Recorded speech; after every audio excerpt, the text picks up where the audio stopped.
Today's guest is the world's leading authority on learning how to learn, Dr. Barbara Oakley, who's a professor of engineering at Oakland University. After struggling with math and science at a young age, Barbara decided one day to master the art and science of effective studying and has since taught literally millions of students with her world-famous online courses on learning more effectively. So Dr. Oakley, welcome to the show. Oh, it's a pleasure to be here. Thanks for having me, Max. No, I'm super excited for this episode because I think it's going to just deliver so much tremendous value to anyone listening to this that wants to study or learn or educate themselves more effectively. But in fact, I want to start off with something different because you actually have such a super fascinating background in terms of how you got to where you are today. Because, most scientists, most professors I talk to, they, graduate from high school, they went to college and, then they got the PhD and then they became a professor, right? But that's not really your path, is it? No, not at all. I sort of backed into things, and I'm really glad that I did, because I do think that we're, as a society, we reward people for specializing. When you are in education or anything involved in academia, you're rewarded for how much material you know about some tiny topic. I mean, it may seem huge to you, but in the greater scheme of everything there is to learn, it's still a very tiny topic. So that can, I think, cause problems, because experts sometimes may not know as much in the big picture as they think they might know. So for me, I started out as I enlisted in the Army right out of high school. I thought, I want to learn a language because I can't do math and science. I always hated it, and I was terrible at it when I was growing up. So I enlisted in the Army. I went to the Defense Language Institute, and I studied Russian for about a year and a half. And then I got an in-service ROTC scholarship, a Reserve Officer Training Corps scholarship, and I was able to go to the university and get my first degree in Slavic languages and literature.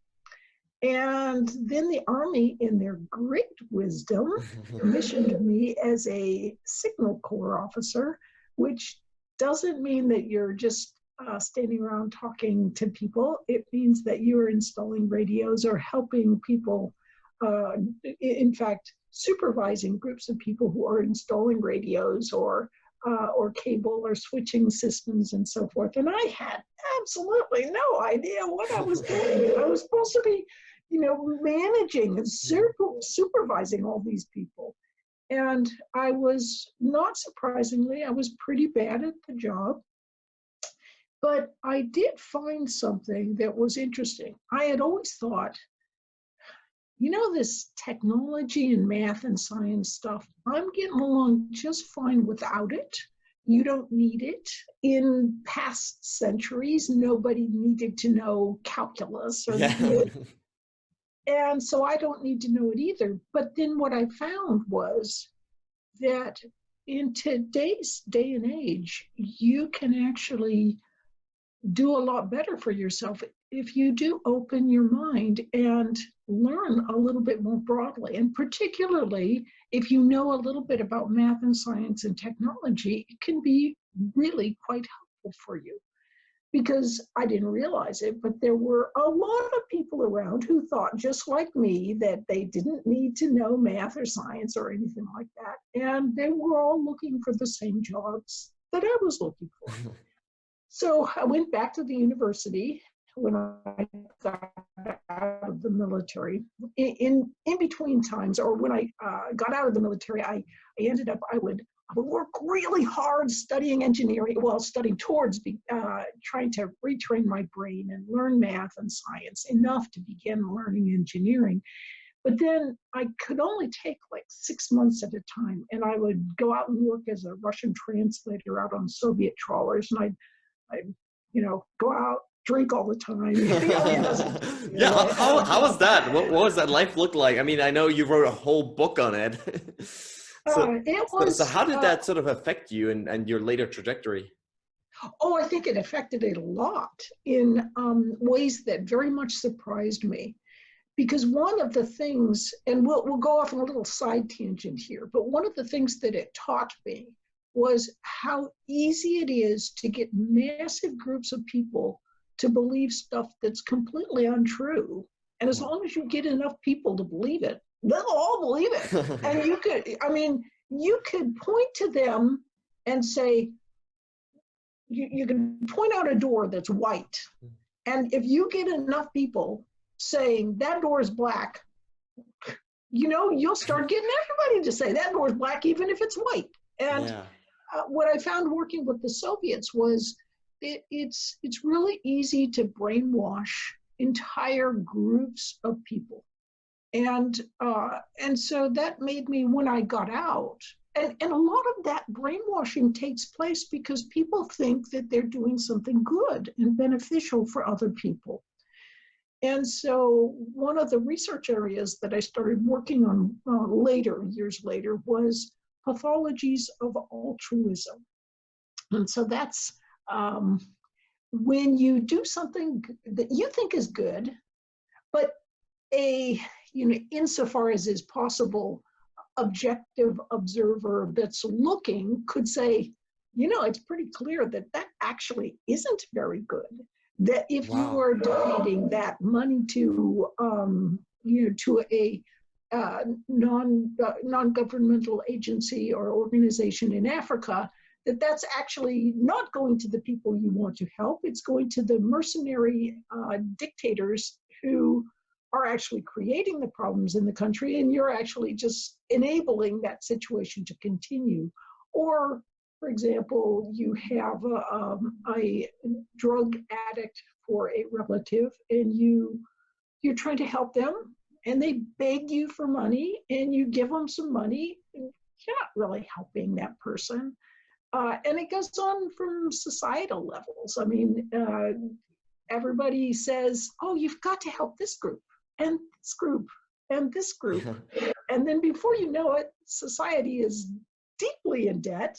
And what you've actually done is taken that money from the children and the grandchildren to come, and inflation kicks in, and it's all because you have been thinking you're helping certain groups of people.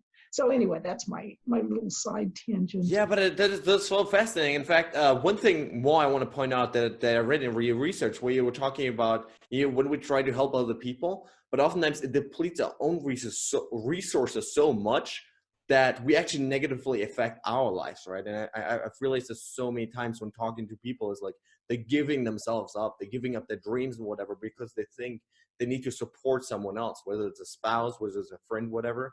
So they never actually go out and pursue their own dreams because they think I need to support that person, right? And that I thought was such a fascinating idea. It's interesting. For example, in my own family, I think it's like my husband is just a hero. I mean, he's a superstar. And so, I mean, sorry, just to jump in there, but you met him at the South Pole, right? Yes, I did. Literally, I had to just put that out there. Like, that's just the coolest story ever. So of course he's a. That's right. After I got done working with the Russians up in the Bering Sea, I went down and worked as a radio operator at the South Pole Station in Antarctica, and that's where I met my husband. And I like to joke that we started global warming down there. He's so good. Like, I actually sacrificed for some years in that I was a stay-at-home mom for a while. And, my husband was the breadwinner of the family and so forth. And I think some people could say, oh, well, that's a taking advantage situation by either one or the other, but actually it worked out beautifully for us. Then as the children got a little older, he helped put me through the university to get my PhD. And so it was I think that in every family, there's times when you support one and then the other supports, so you kind of trade things off. But then when my father got Alzheimer's, I found that the probably the most difficult thing was to have to transition and to realize that I needed to stop trying to be all things to all people, because I could not take care of my father, be a great mother, try to get tenure, and doing all of these things, and then my father could not remember me from day to day. Wow. And so we had him in a wonderful facility, but it wasn't until, it was almost too, I'd gone too long. I was taking away from my own family to give to my father what time I had. And I was being kind of pathologically altruistic in that I wasn't helping him. He couldn't even remember that I was there most of the time. And it was really negatively affecting our kids. So I had to kind of cut back a little bit, because at that time I didn't realize I was being pathologically altruistic, but I certainly was trying to burn all candles at all ends, and the ones I loved the most were actually sometimes being hurt by this. Yes, but I mean that's a fantastic insight, right? Is that relationships and the people around us necessarily almost require some kind of sacrifice in terms of time and energy and stuff, right? And so sometimes I think it's really this awareness of this ability to balance the two sort of extremes, right? Of like not going too intense and, like you're saying, burning the candle on all ends, right? And at the same time, we want to support them, right? And you want to be there, of course, for your dad when he needs you, right? So it's really about this sort of balancing act, I guess.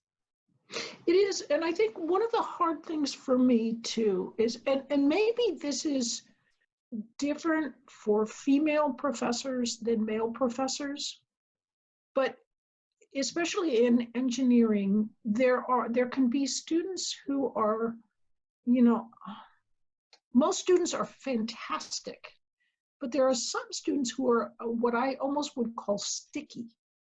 And no matter how much time you give a sticky student, it is never enough time. They want you.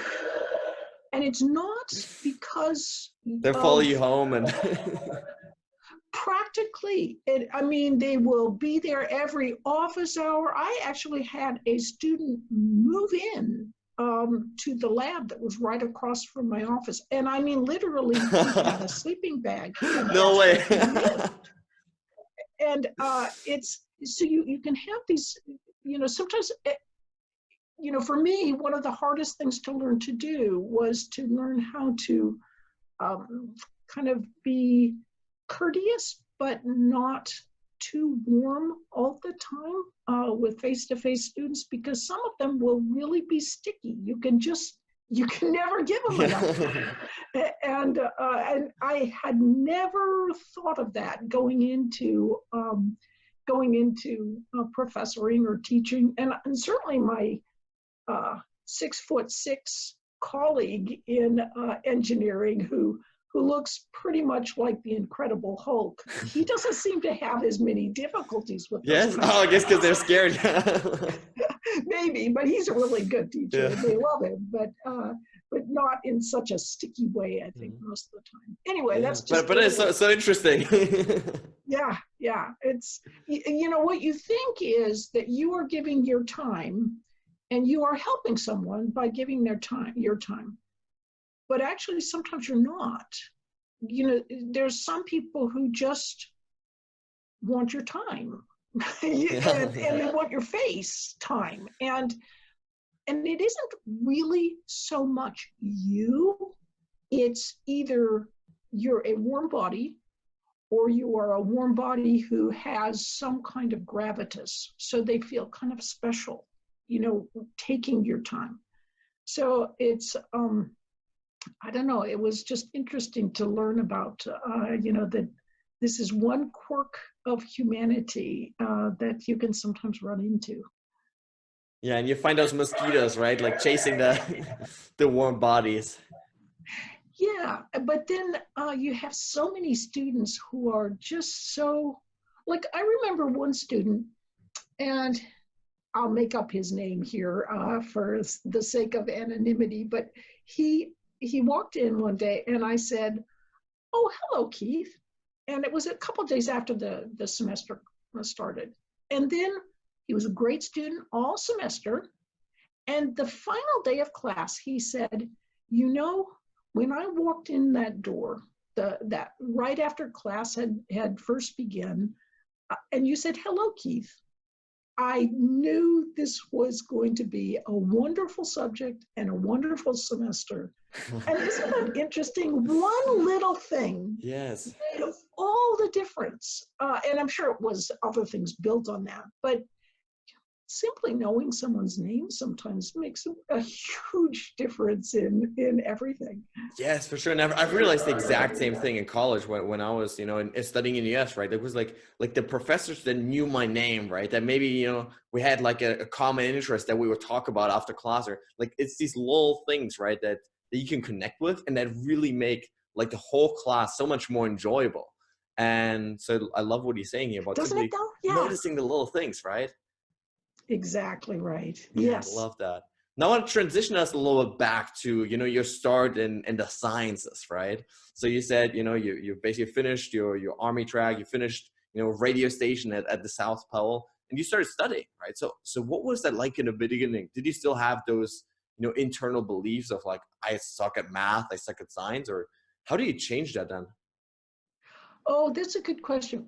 My first months were really scary because I'd sort of made this big transition. I was back at the university, and could I really do it? And I studied so hard. I mean, but a big thing I didn't realize was an advantage was I began to use those same techniques to learn in math and science that I had used to learn a language. And I didn't realize it, but actually, those techniques work beautifully for learning in math and science. And I feel sad for students today. For example, when you're growing up and like you're going through grades 1 through 8, a lot of the ways, for example, that math and science are taught, particularly math, it's taught in such a horrific way that it actually can cripple your ability to be successful in those subjects. It's almost like diametrically opposite to how we know we learn effectively. And so anyway, for me, I used a lot of these same simple techniques that I used to learn a language. I would practice. I would kind of almost as if, like, if I was solving a problem, I would see if I could do it all, first written down, and then see if I could step through all the steps in my head so that it was very natural and could flow very quickly. And I could look at different problems and go, oh, there's this. Yep, know this one. Oh yeah, I know the differences between these two. And then after a lot of practice, I actually could do pretty well. I still remember one time I was kind of friends with this one guy, and he was going to med school. And I kept doing better on on the tests in chemistry than he was doing. And you could have calculators then. And so I remember he said, "Oh, can I see your calculator?" And I gave it to him. And what he did was he zeroed out the whole memory on the calculator. And, I just took it back and just thought,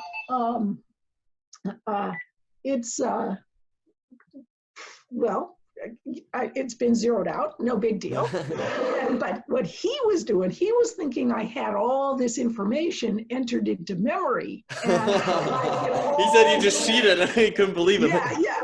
He thought, I'll get all upset because that's the secret to how I was doing well, but it wasn't at all. And I remember him just kind of being a little miffed that that wasn't the way I was doing well. Yeah, and you still kept beating him.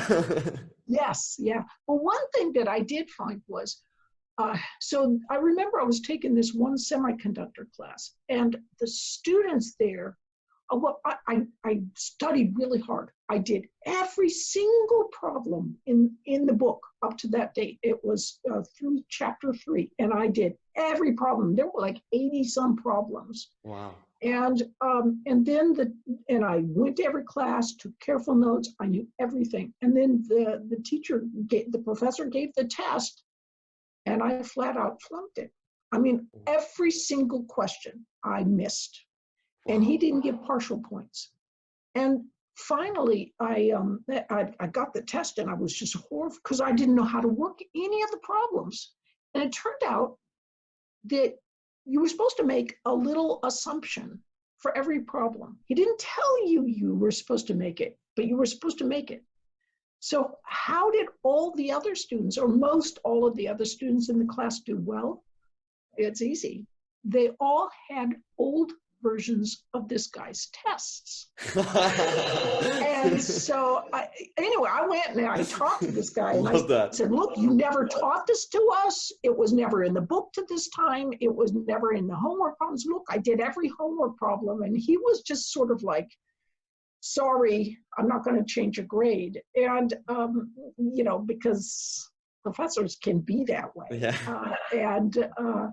So anyway, you better believe that when I finally figured out what was going on, that the others in the class were just looking at old tests, that they were in special groups and they would share them. Well, I got in these special groups and I started looking at the old tests. And it turns out that if you're in college, that's a handy thing to do, is to look at old tests, because a lot of professors, especially in STEM, science, technology, engineering, and math disciplines, what they'll do is they've used up every single question that they can even think of, after they've been teaching for 10 years. So they start going to like their old books or other books, and they'll put a question on, and they'll think, oh, I know how to do that one, and they won't actually work it. And so then they don't realize that it actually uses several terms, or does things in a way that it assumes something you didn't really teach to students. And so a lot of teachers' old tests have these kind of quirks. And if you can get some copies of their old tests, it can really help you. And it's not that you just sit there and memorize the solutions to old tests. You just use them as extra study problems to learn from and to practice with. But just that simple trick of getting hold of old tests from a teacher, a really good company that I like is Course Hero. And that's Course Hero has notes and old tests and all sorts of things from teachers. And I don't think of it as a cheating thing at all. I think it's just research has shown that one of the best ways to do well when you're trying to learn a new subject is to do lots and lots of practice tests.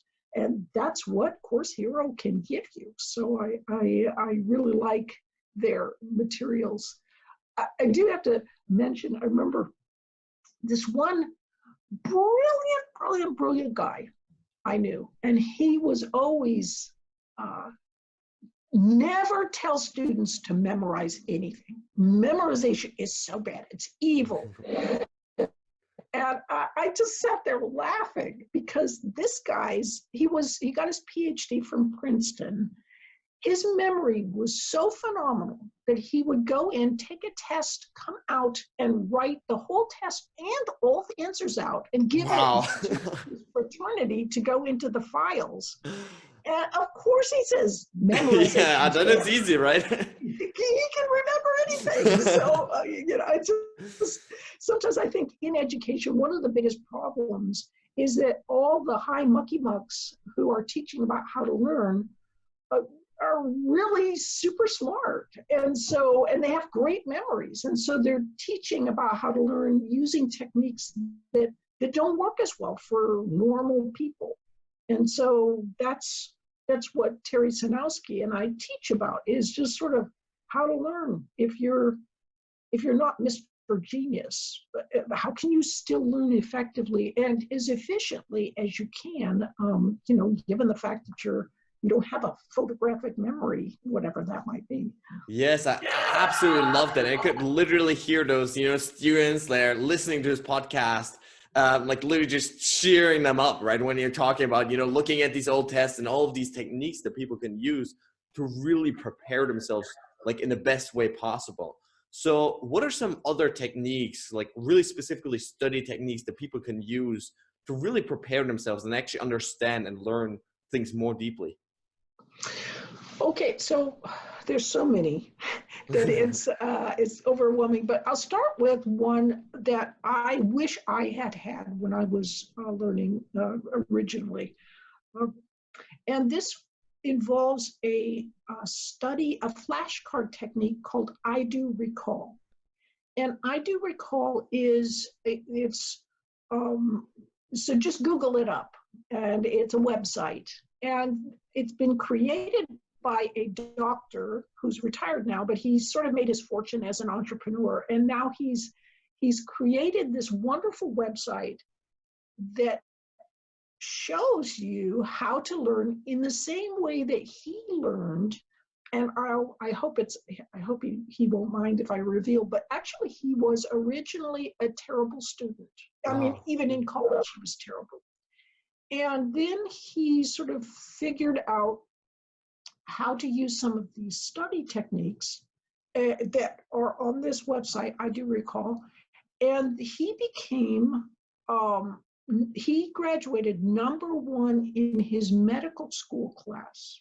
Wow. And part of the secret for how he did it was he didn't attend classes. He didn't attend classes? You shouldn't say this as a professor. And I think that's another really bad thing. And that is that professors and academics get so enamored of themselves that they don't really realize that what really counts is the student learning. And if there are ways that they can learn even without having you in the room, that's really okay, because it isn't all about the teacher, it's all about the student. Love that awareness. And so what David Handel did, he's the founder of I Do Recall, is he began to study in a way where he would try his best to only read the material one time. And it can help sometimes you're getting a sort of an idea of what's going on, let's say in a chapter you're reading. But you don't want to sit there, read the chapter, and then read it again, and then maybe read it again. And you think you're studying, but what you're actually doing is wasting your time. Because the material seems as if it's becoming more familiar, and it is, but it's actually not going into long-term memory. And only when it goes into long-term memory have you actually learned it. So what research is showing now, the most effective way to put something in long-term memory is to study it and then see if you can retrieve it from your long-term memory. So for example, let's say you look at a page or a couple of pages of something you're studying. When you're done, look away and see if you can retrieve the key ideas from your memory. Now, this website I mentioned, I Do Recall, what you can do with this website is you can upload materials, for example, a PDF or a PowerPoint or a PDF about PowerPoint from your classes or whatever. And you can click on it and create a little flashcard of that material. So you can click right there, create a flashcard, and then what you can do is just test yourself. How do you remember it? And it's so funny because I'll read, for example, a really difficult journal article, and I'll go, yeah, got it. And but I'll make myself create a couple of flashcards from the most important ideas. If you do this after a while, you begin to realize that, wait a minute, you may have understood something when you read it in the paper, but you don't actually remember it, and you can't link it in with other ideas. But if you study it with little flashcard kind of reviews over several days, you look at it completely differently. And then you realize, oh, now I'm really learning it. And it's a wonderful feeling. And it's just interesting because I had never approached my learning that way. And it's super beneficial. But I guess in some ways I sort of have, because I've used flashcards when I've learned language or learned key equations or some of these important ideas. But the ease with which you can kind of click on something and create these kinds of flashcards on I Do Recall is, I think, just pretty spiffy.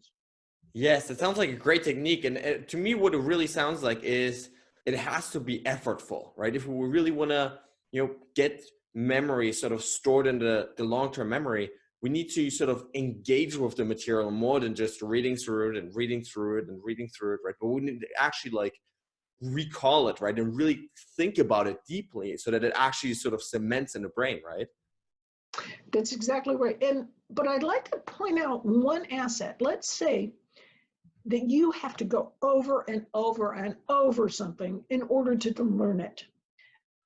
As opposed to my friend, the PhD from Princeton, who can remember things effortlessly. So you might say, oh, well, he learns it so much better than I do because I have to go over and over and over it.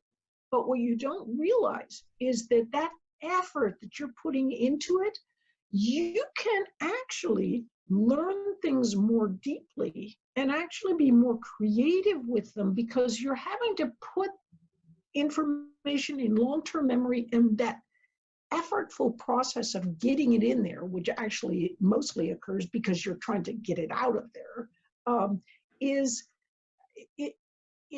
it crystallizes it. So you understand it in a very deep and very simple way that the person who's super smart and has great memory cannot see. So does that mean that having a bad memory can almost be an advantage actually, because it forces us to really like understand and study material much more in depth? Precisely. In fact, one thing that is seen sometimes in medical schools is that sometimes students with super good memories, they will just procrastinate until maybe the night before a big test of an anatomical terms. And so the person who hasn't not such a good memory, they have to study for days and days and days before that in order to get all these terms crammed into their long-term memory, or as much as they can into long-term memory. But then what happens is, let's say that there's a test on cardiac function. So you're not just memorizing the anatomical terms, the parts of the heart. You actually have to understand how the heart is beating, how everything is flowing, what valves are opening, what's closing, all this kind of stuff. The person with the good memory who just is used to cramming at the last minute, what they do is they'll come up and they're about to study the night before the big exam, and they can't understand what's going on. They don't have enough time to really understand this difficult material. And so medical schools sometimes struggle with, hey, why is this student great in some things and then they'll just flunk sometimes, and that's what's going on. A good memory can be an asset sometimes, but it also can create problems. Hitler, for example, had a fantastic memory, and he could remember all the armaments of all the divisions and all this kind of thing, and his generals would come up and say, you can't do that. I don't think it's a good idea for you to have the Eastern Front and the Western Front all at the same time.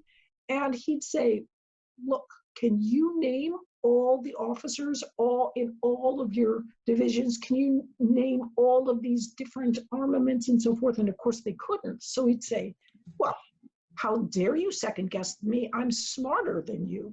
Wow, but he wasn't smarter. He just had this good memory. Wow, that is so interesting. And, I shared a story with you before about, finals week in my university when I was doing my bachelor's in the US, where like people would literally, for our listeners, bring their blankets and just sleep in the library for like a week while, getting, high on coffee and pizza, right? But obviously that's not really the best way to actually learn something. So what should people do instead? Well, this retrieval practice idea is a very important one. And a major issue is this idea of procrastinating. So putting everything off until the very end of the semester, that's a great way to cram things in and ultimately do more poorly in your studies. Because what you're doing is you're actually shoving stuff into this kind of way station, the hippocampus. And you can get quite a bit of material in there, but it's a pretty leaky bucket. As soon as the test is done, all falls out of your brain. The best way to learn is to do some every day. So if you let's say you have 5 hours to learn some material, don't cram 5 hours the day before the test.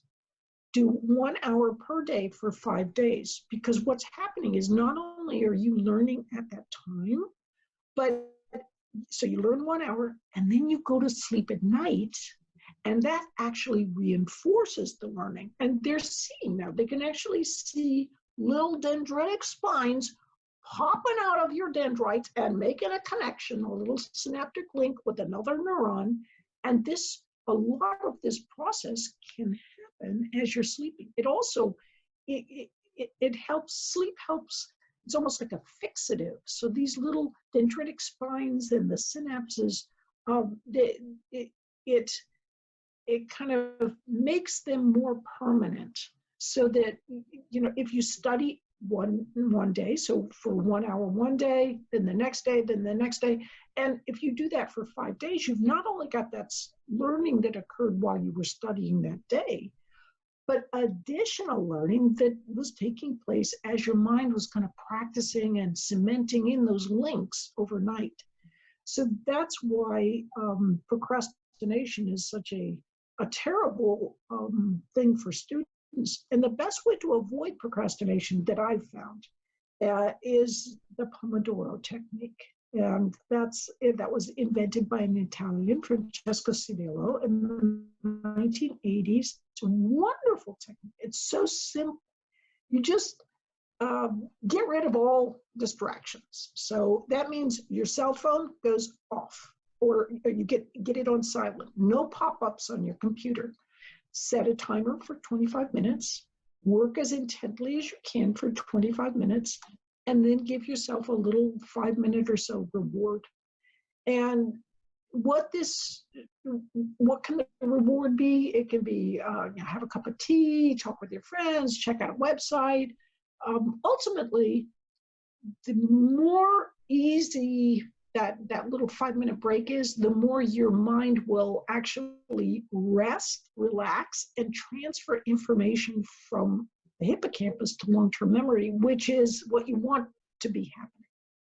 Yes, it sounds like this idea of going from focus to diffuse mode and sort of switching between the two modes constantly back and forth, right? Of really focusing for 25 minutes or whatever it is, and then diffusing, sort of letting your mind rest to actually be able to sort of cement those things in your brain, right? That's right. And that little rest period, we now know, is as an important a part of learning as the actual focus part. I mean, you can't learn without focusing, at least as an adult, for most things.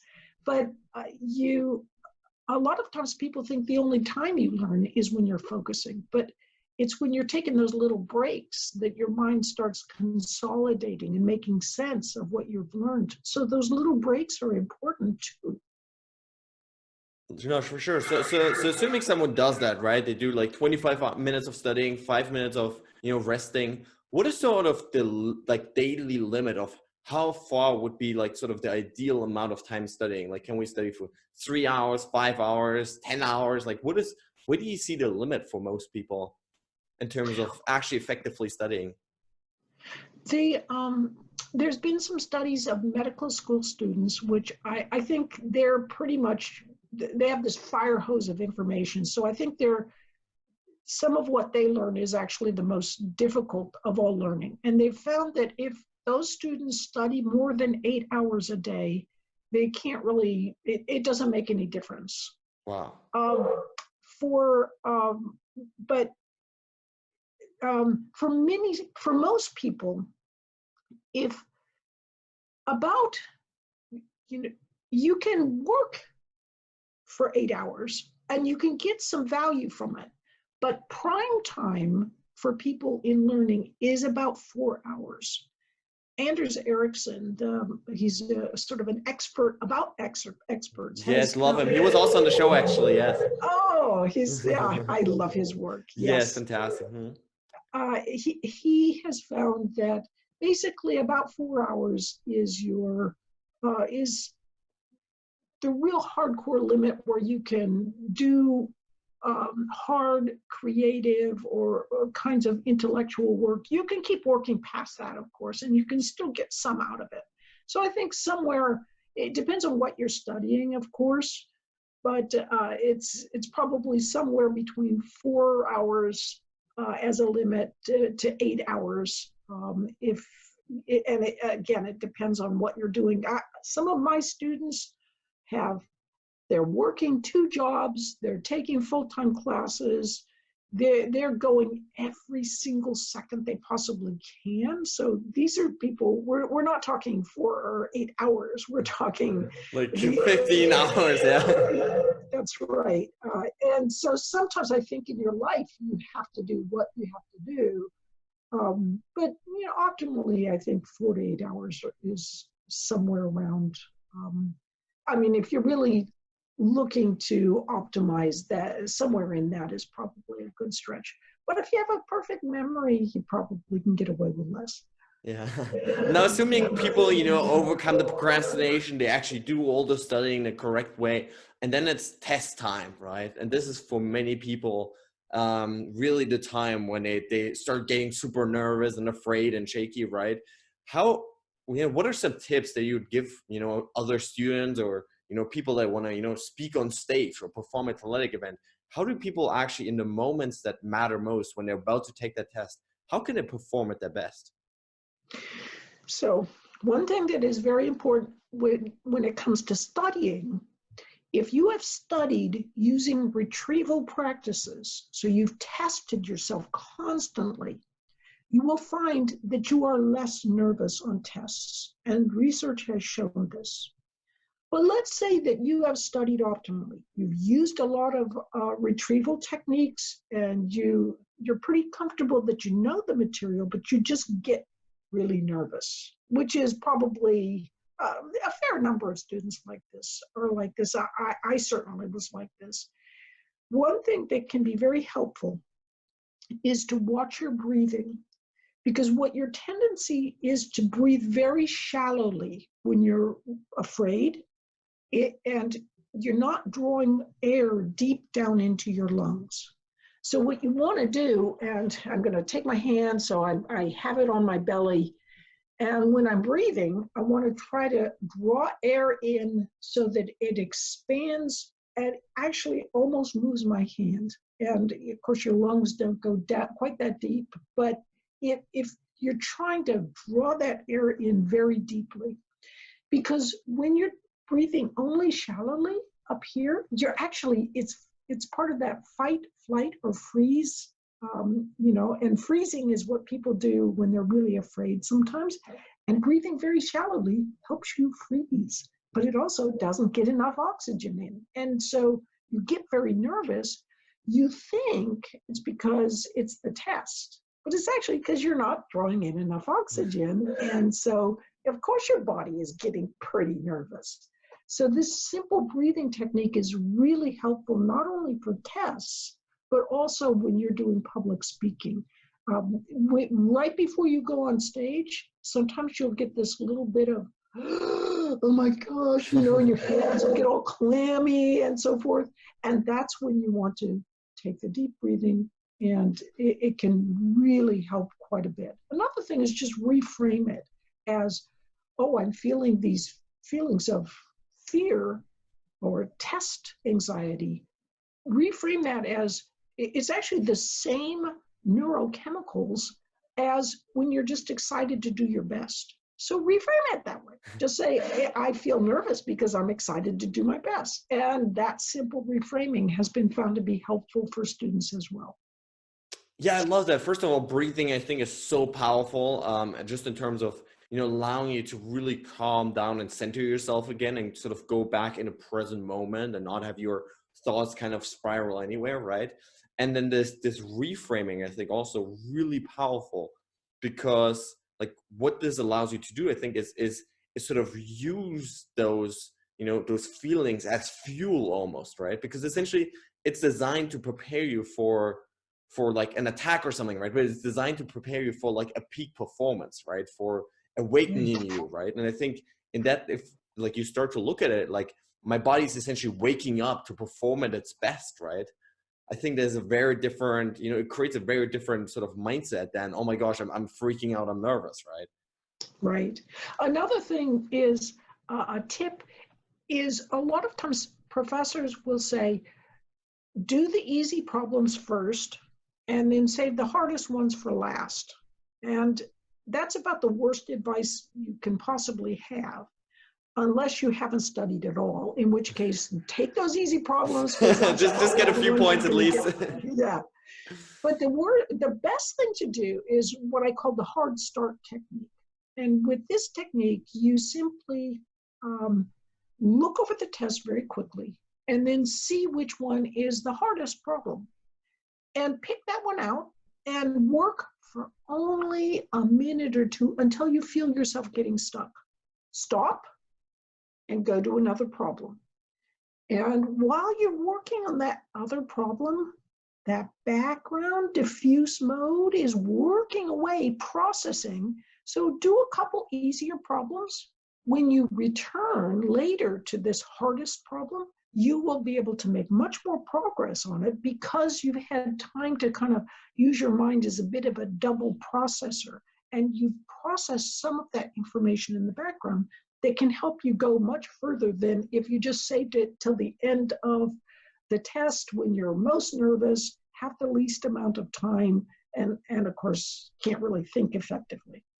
Wow, I love that. I've never heard that before. That sounds so useful. It makes so much sense, right? So I love that. It's very helpful. I get emails from people going, I tried that, and it's made such a huge difference in how well I do on tests. The only thing is it can't work for some of those tests where you only get one computerized question at a time. Oh, I'm sure you have tests to. are like that. Yeah.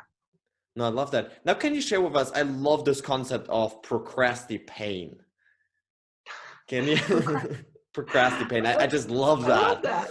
Yeah, can you share with us what that is? Because I think it's really such a shift in how people view this whole procrastination.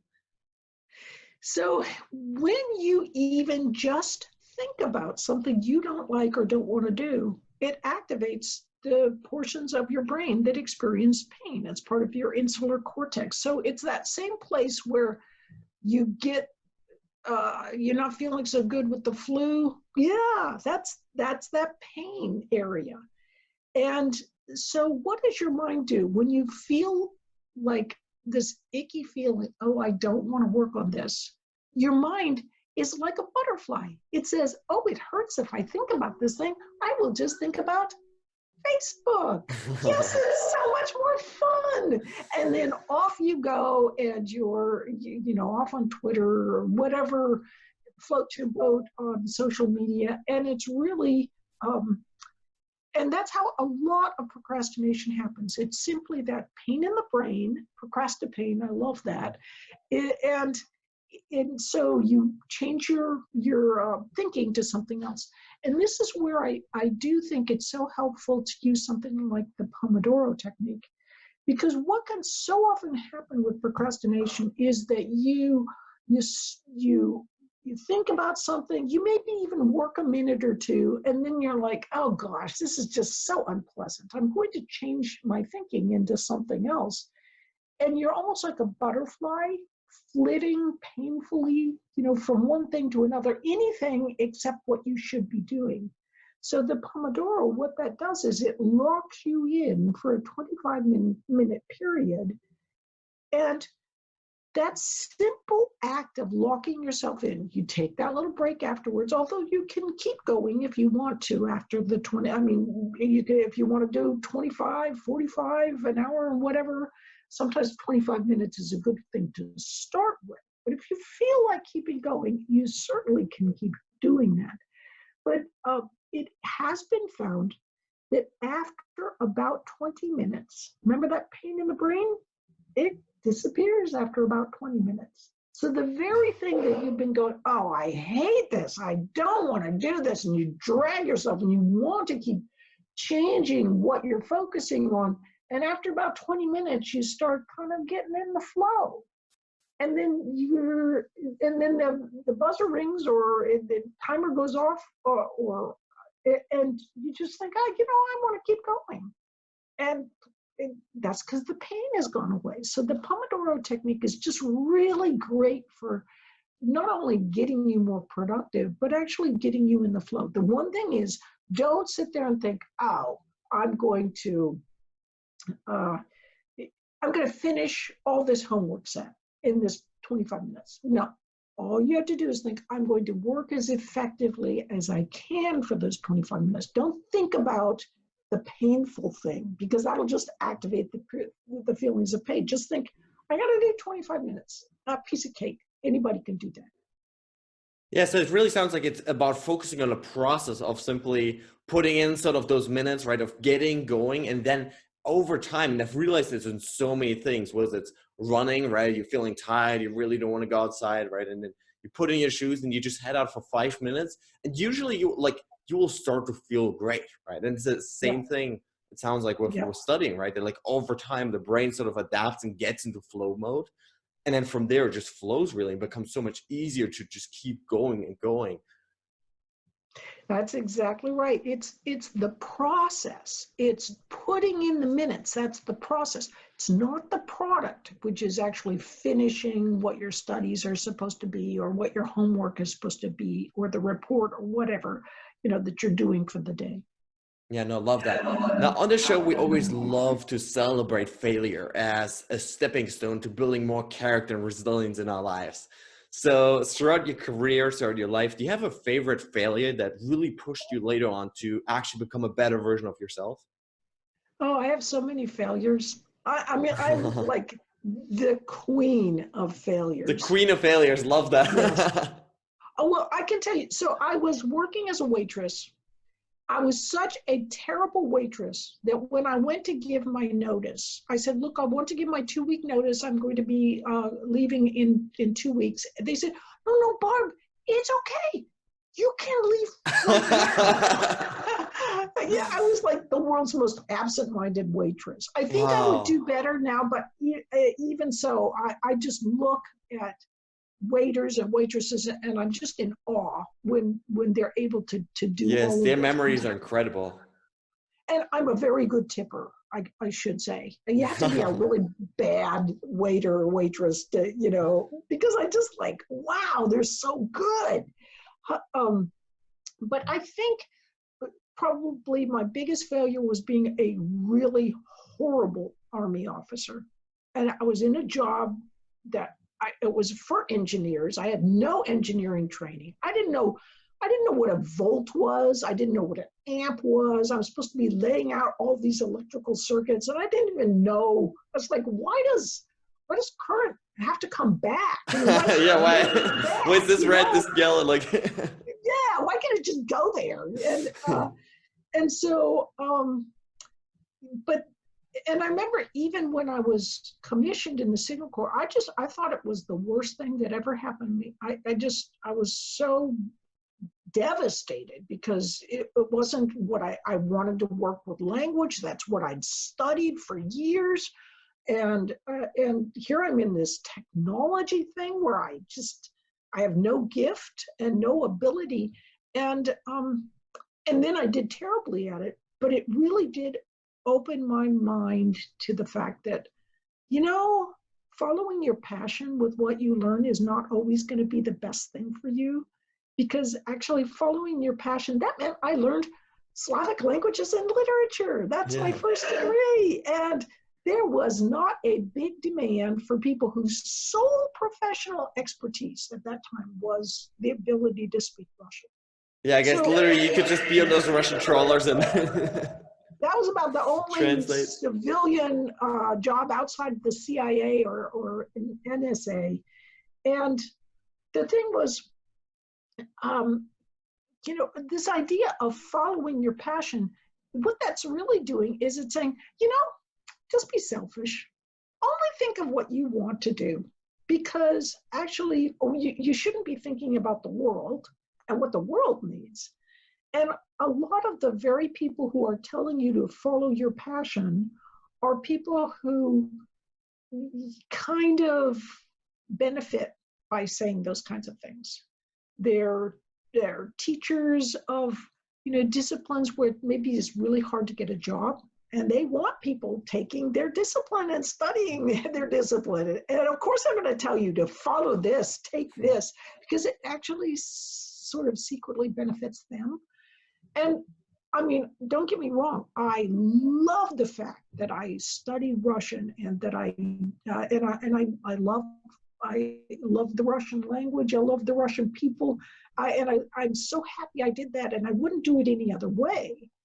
But at the same time, I am really happy that I realize that it's also important to broaden your skill set. And one thing is not enough. Even if you are a superstar coder, I mean, if you're a superstar coder, maybe that's good enough nowadays. But for most people, it's really good to have several different skills in your skill set. For example, if you're really good at software, also being good with language, with having a second language or a third language. So having those different kinds of language skills, not only computer languages, but people languages, that can be a really helpful thing. So I think, and also I say read a lot. I think it's important to read a lot. And of course, now there's these wonderful, massive open online courses, so you can learn a lot of different. So just always keep learning. And you just never know when it's going to come in handy, because sooner or later, the stuff you learn will.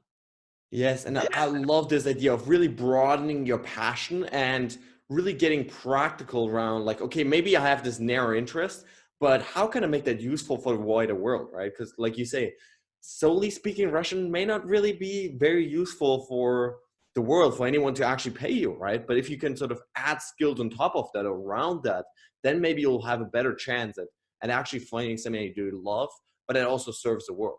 And I love that point. Right. And even if you just speak Russian and another language, if you speak two languages, it is a good skill set. You'll be able to teach. But if you have even additional skill sets on top of that, it can really broaden career doors for you. And so, I'm very much enamored of having some good skill, but combine that with a language skill, and you really are doing pretty darn good. Yeah, I love that. Now, before I ask my final question, where can listeners connect with you online? So what's your favorite website, social media platforms, whatever it is? Well, I think just go to barbaraoakley.com, and I'm also on LinkedIn, so you can connect with me there. So, and it has a lot of connections to my books and to the courses I teach. Learning How to Learn is actually the world's most popular massive open online course, at least as far as we know. Which is amazing. So I'm definitely going to link to that. It's close to about 3 million, just under 3 million now. 3 million, is that right? Yeah, wow, that is just absolutely mind-blowing. My husband and I remember we were filming in the basement and looking at each other and saying, why are we even doing this? And we didn't even know whether anybody was actually. You had no idea like it was going to just blow up like that? Right. And my co-instructor, Terry Sanowski, is he's just so awesome. You just and the nice thing is people get to meet both of us online. Yes, which is absolutely amazing. Now, my final question, sort of related to this, which is, what is your quest for greatness? So, what's that big vision that you want to bring to the world, whether it's through your work or through your private life? And how can listeners, that love this interview, maybe even support you in that quest? My big quest is to help people learn more effectively and in ways that actually are truly helpful, not just ways that are ideologically motivated by theories and so forth that are not truly effective. So there's a lot of inertia out there. You might one thing I like to say occasionally is moving a university is like moving a cemetery. You cannot expect any help from the inhabitants. I love that. And it's true. It's almost like sometimes I think it's Robert Conquest came up with conquest law, which is something like, imagine that every enterprise will eventually be run by a cabal of its enemies. And I think there's some truth to that, especially certainly with regards to education. There are some very good groups, but there are some groups that are very deeply self-serving and not motivated by the interests of the students.